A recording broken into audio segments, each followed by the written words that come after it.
Iran के national supreme council के head Larijani ने कहा है, बल्कि देख लीजिए, शक बहुत होता है आपको हमारी रिपोर्ट पे ना, देखिए ध्यान से पढ़िए, पढ़ना आता है तो। लारिजानी ने कहा है कि ईरान एक लंबी जंग के लिए इजराइल और अमेरिका से तैयार है। ऐसे हालात में जब दुनिया कह रही है कि ईरान टूट चुका है, अगर ईरान का लीडर ये कह रहा है, ईरान के नेशनल सिक्योरिटी काउंसिल का हेड कह रहा है कि अभी भी हम अमेरिका और इजराइल से लंबी जंग के लिए तैयार हैं, तो ये जिगरे का काम है, जिगर। दोस्तों, अरब देशों का हाल देखकर दुनिया खौफ में है। जरा सा एक दो ड्रोन हमला साइप्रस पे क्या हुआ कि साइप्रस के टूरिस्ट अब साइप्रस छोड़कर भाग रहे हैं।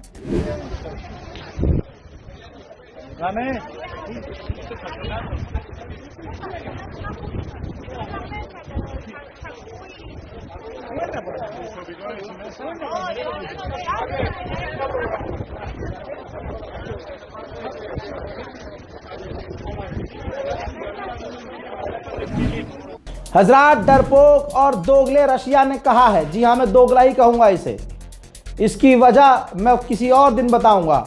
रशिया ने कहा है कि हम ईरान के लीडरशिप से टच में हैं और तुरंत सीज फायर की मांग करते हैं। उधर ईरान ने यूएई, दुबई, भाई दुबई को बड़ा पेला यार इसने, ईरान ने भाई यूएई की ऑयल रिग पर ईरान का बड़ा हमला। देखिए,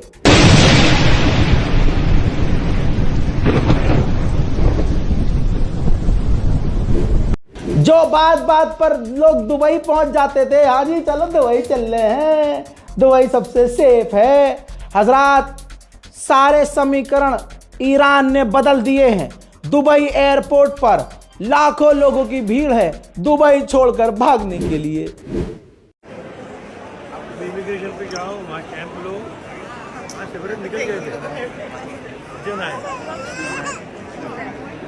8 घंटा जाके गए, वापस आए उतना ही।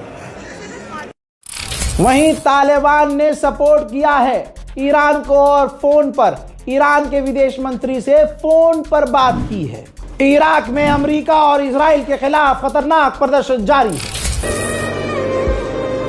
अल्हम्दुलिल्लाह अल्लज़ी अकरम अल-मुस्तशहीदीन फी सबीलिह, अल्हम्दुलिल्लाह अल्लज़ी रज़क़ना अश-शहादत फी सबीलिह, अल्हम्दुलिल्लाह। मेरे दोस्तों, सैटेलाइट इमेज से दिख रहा है कि ईरान अमेरिका को बजा रहा है।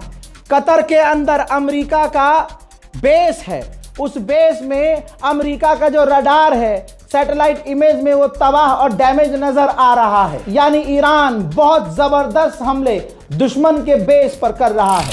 फिलहाल के अपडेट में इतना ही, लौट के आ रहा हूं और भी बड़ी जानकारियों के साथ। इंतजार कीजिए। जय हिंद।